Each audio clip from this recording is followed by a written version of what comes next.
My name is Sato. I am a second year ADN nursing student, but I am also a CNA who has been working for the past 3 years in Southern California hospitals.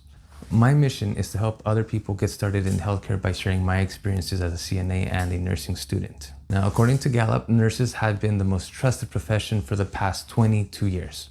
If you can see yourself working in the healthcare industry, then my goal with this video is to show you 3 things: the state requirements, things to consider when working with people, and the time and cost of becoming a CNA.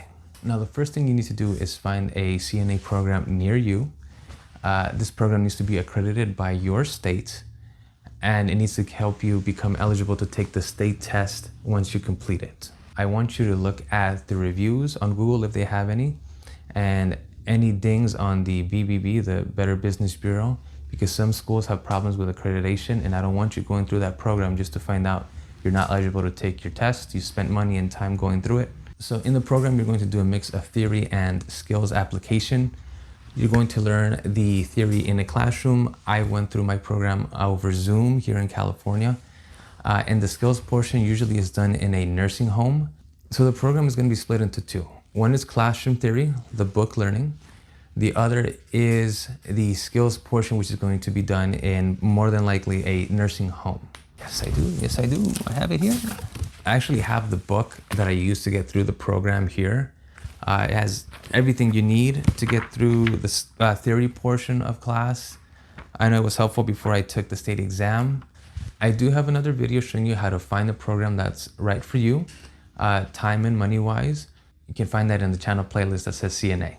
Now, for some of the basics, you do need to be at least 16 years old. So if you're in high school, you can go through a program to get your CNA certificate and start working as a CNA. You also need to have your high school diploma or a GED. I do have a video for that. So if you need to get your GED, please go search that in the CNA playlist. You don't need to worry too much about this. I've worked with people who've had to get their GED before starting as a CNA. Shouldn't stop you. Another requirement is being in good physical health. Keep in mind, you're gonna have to move patients around to and from the bed, maybe to a commode or the bathroom. You can also help nurses turn them when they're doing wound care. So that's a lot of upper body strength and being strong on your feet. So it's a very good idea to consider if you have any chronic issues with your back or your knees, your joints, your elbows, your shoulders. Because of how physical this job can be, you can consider other routes to starting in healthcare. Something like phlebotomy or maybe even a medical assistant. And depending on where you work, if you're working 12-hour shifts in a hospital like me, depending on the unit, you could be on your feet for the whole day. So a good pair of shoes and compression socks can only go so far before you start feeling those 12 hours on your legs. Just something to consider. Some of the things you'll see on job descriptions for CNAs is being able to lift up to 50 pounds. Don't let this worry you too much. I remember the lady who oriented me, she was only 4'10".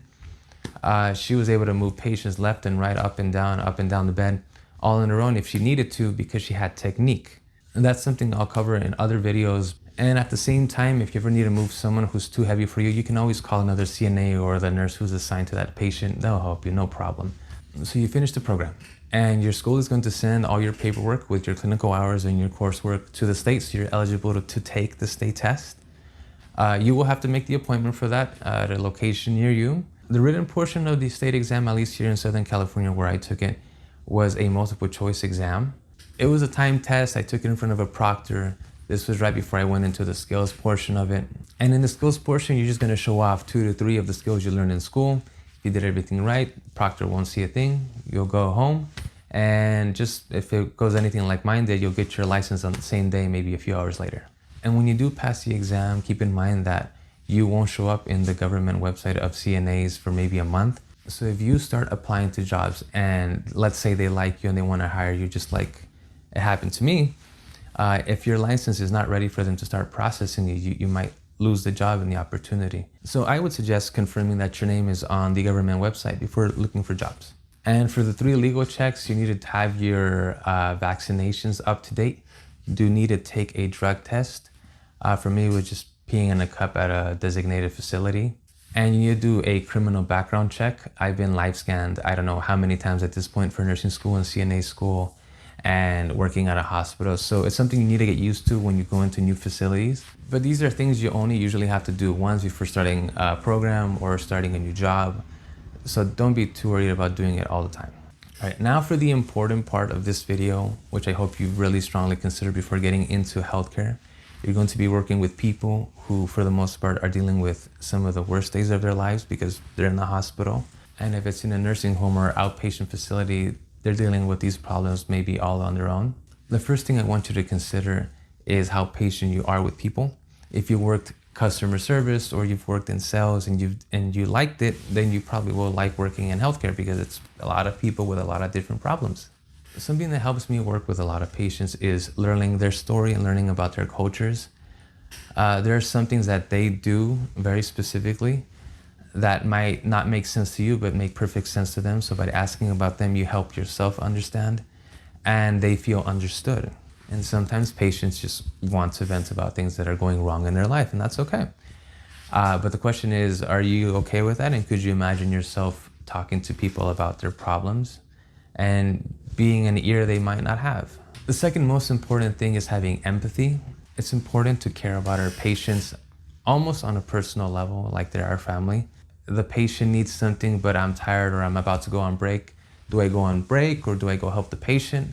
Then I ask myself, oh, if it was my brother or my mom or my dad, would I really go on break? So the answer is no. If the patient was someone in my family that I cared a lot about, I would go help them regardless if I was on break or not.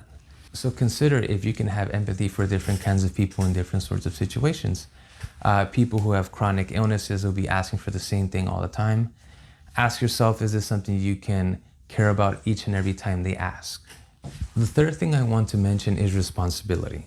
We have a concept or value in nursing called fidelity, which means if I promise my patient I'm going to do something, I'm going to do it no matter what because I promised. So even as CNAs, this applies to us because if a patient is expecting water or ice chips or needs help with a change or something, and you say you will, and instead you go on break or do something else or go talk to someone, well, they're waiting on you. And this includes everybody else in the hospital, doctors and nurses and wound care and phlebotomists and the people who do the scans with the portable machines. So if you're okay taking on the responsibility of work that directly affects people's lives, then this might be for you. And something I really want you to consider before even thinking about becoming a CNA is human fluid. The body is full of pores from head to toe and orifice all over the place, ears, eyes, nose. There's going to be stuff coming in and out of those orifices, those holes, and sometimes it's not pretty. I remember one time being a sitter for a room of 4 people, and this guy just out of nowhere got a basin and started projectile vomiting into it. Kind of like, in Family Guy when they vomit, it just showed like, bleh. That was the first time I ever got to see that, and I was not expecting it. I think that sort of stuff is cool because wow, I didn't know that was physically possible. But some people will just maybe start throwing up themselves. That's how much they do not like that stuff. So consider this maybe heavily when thinking about joining healthcare as a CNA or maybe nursing down the line. You're gonna have to deal with a lot of this, a lot. Finally, we're gonna get into the time and cost requirements of becoming a CNA. Keep in mind you need to dedicate time and money to going to class and going to clinicals and buying the uniforms and the equipment and everything you need to go through classes. Now for the theory part of the program, the CNA course, you might do it through Zoom, so you might not have to go somewhere, which saves you time with transportation too.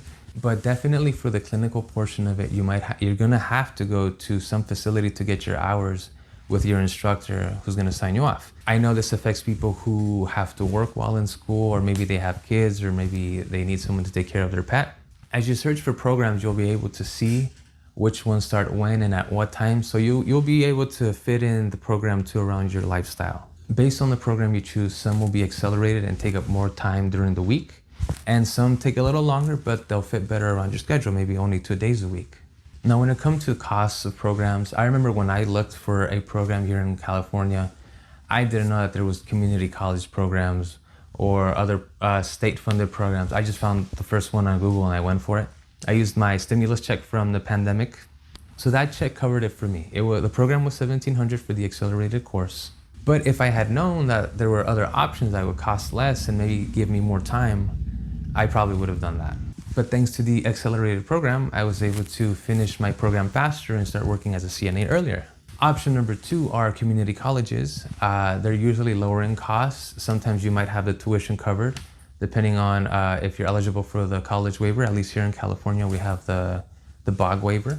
And in addition to it being a little cheaper, you also spend more time in class with sometimes better professors than the more private schools. And by going through a community college program that costs less and takes a bit longer to complete, you might actually retain information better than I did in my accelerated program, which will help you in the long term. So if you need help going through all these parts of becoming a CNA, the picking of the program, going through the program, what goes on in the state test, how to set up your resume and interviews for success, you could go to my CNA playlist on my channel, which will have all that stuff laid out for you. And I'll go into detail based on my experiences and the experiences of people I've met along the way. So the next step here would be to find a program. I would suggest going through my video where I break down how to find a school, how to make sure they're legit, and how to get started with them. Again, my name is Sato. In the future, I hope you're wearing one of these, but goodbye for now.